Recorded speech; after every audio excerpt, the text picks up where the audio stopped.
వీణవంక మండలంలోని మామిడాలపల్లి శివారు గొల్లపల్లి గ్రామ ప్రధాన రహదారిపై ఉన్న కల్వర్టు భారీ వర్షాలకు తెగిపోయింది.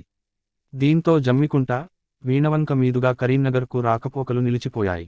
వాహనాలు ఊటూరు మీదుగా కరీంనగర్కు దారి మళ్లించారు. ఇటీవల కురిసిన వర్షాలకు తెగిపోగా తాత్కాలిక మరమ్మతులు చేశారు. మళ్లీ ఇప్పుడు వర్షాలకు పూర్తిగా తెగిపోయింది. కరీంనగర్ ఆర్టీసీ సంస్థ ప్రతిరోజు 16 సర్వీసులను నడుపుతుంది. ప్రభుత్వం కలుగజేసుకొని వెంటనే మరమ్మత్తు చేపించాలని ప్రయాణికులు కోరుతున్నారు.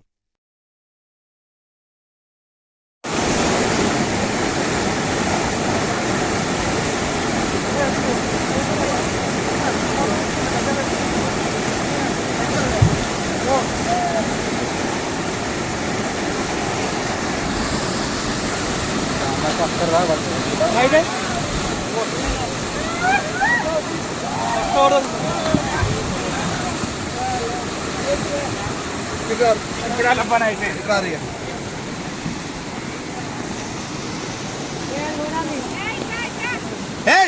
Hey, Baba, hey!